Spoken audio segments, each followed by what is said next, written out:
It's 2:14 in the morning. Cal is alone in their apartment, watching a video with earbuds in, half a sandwich on their chest, one sock on, one sock lost to the void. From the kitchen comes a sound. Not a loud sound, a small sound, a single soft knock, once, and then nothing. Cal is a statue. Their eyes are the size of dinner plates. Their sandwich is now a hostage. Their remaining sock has taken a defensive posture. Cal has lived in this apartment for 3 years. Cal knows this apartment better than they know most of their relatives. Cal has personally heard every appliance in it make every noise it is legally allowed to make. This was not one of those noises. And Cal is not thinking anything intelligent right now. Cal is fully cave. Why do we run when we hear a strange noise? Because inside Cal's body, right now, 2 committees are having a very loud, very unproductive meeting. Committee 1 is Cal's brain. Okay, team, we should investigate. It's statistically almost certainly nothing. Probably the fridge. Committee 2 is Cal's legs. Absolutely not. We are not doing that. We were not consulted. We refuse. Committee 3, which is Cal's bladder, has already made its own unrelated decision that no one asked about. This tiny, absurd, entirely private civil war happening in Cal's kitchen at 2:14 a.m. is one of the oldest things in you. Older than language. Older than fire. Older than being a human. And by the end of this video, you will understand exactly why the smartest, calmest,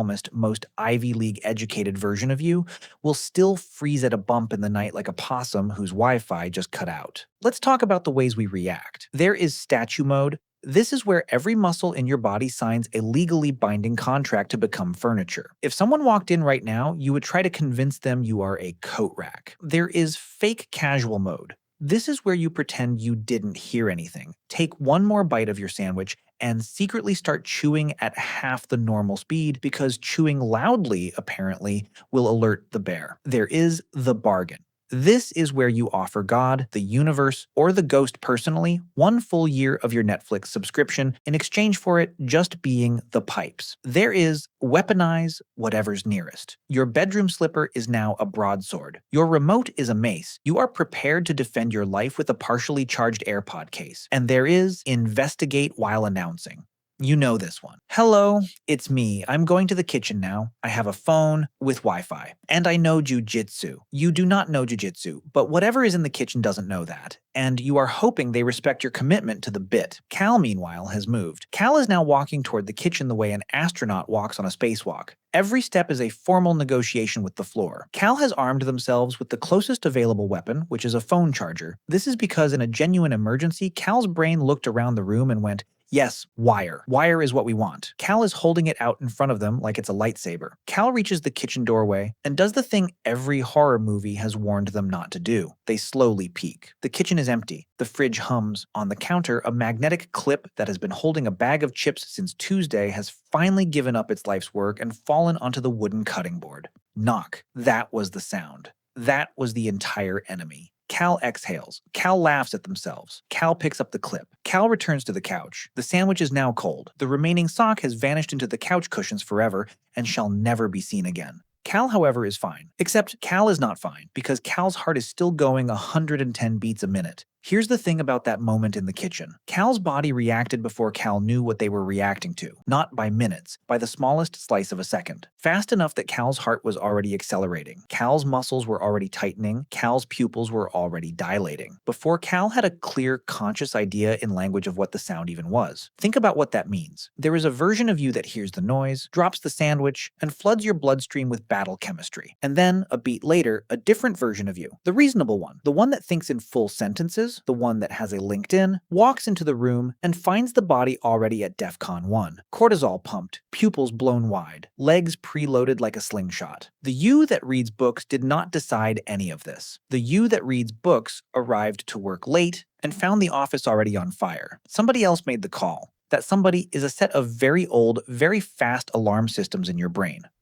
One important part of that system is a small almond-shaped structure called the amygdala. Your amygdala's job description is basically panic first, ask questions never. Here's roughly how it works. When your ears pick up a sound, the signal fans out through your brain. Some paths take the slow, scenic route to your conscious mind for careful analysis, and some paths take faster, older routes that can start priming your body for action before you've fully understood what you're hearing.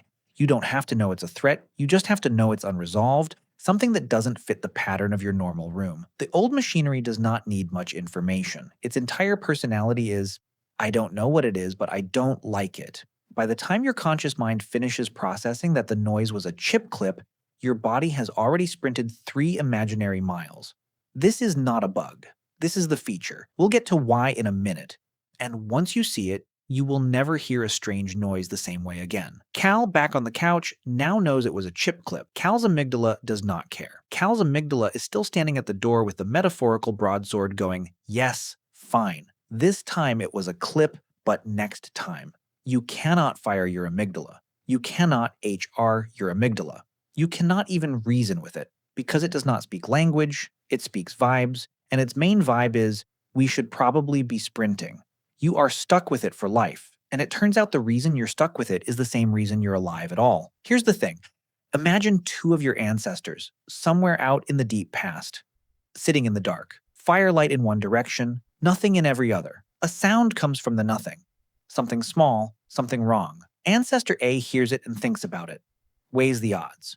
It's probably the wind. It's probably an animal that isn't interested. She stays where she is. Ancestor B hears it and moves. Doesn't wait for the evidence. Runs, or freezes, or grabs the nearest sharp thing. Only later does she find out it was nothing. Most of the time, it was nothing. Ancestor A looked reasonable. Ancestor B looked ridiculous, but their errors did not cost them the same. When Ancestor A was wrong, sometimes she was wrong permanently. When Ancestor B was wrong, she was embarrassed. Over enough generations, in a world where a sound in the dark could occasionally be a predator, evolution didn't need to select a run-from-noises personality. It just needed to slowly, gently, over hundreds of thousands of years, favor nervous systems that were willing to be wrong in the safer direction. Systems tuned to jump too often rather than not enough. The paranoid ones, on average, were more likely to survive the moments when being wrong was fatal. Every person alive today, all 8 billion of us, descends from an unbroken chain of individuals whose bodies in the dark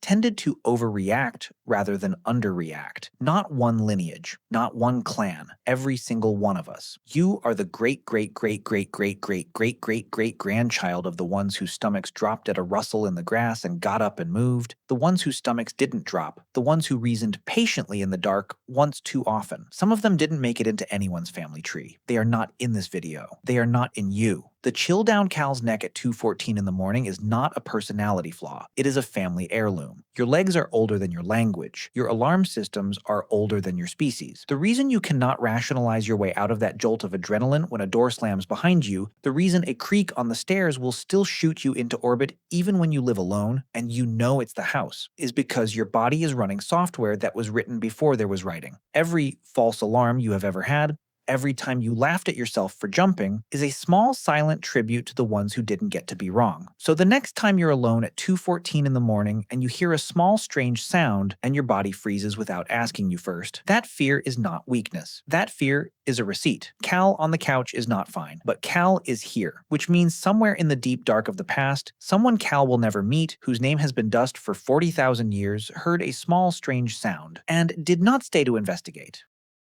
Your legs are their thank you note.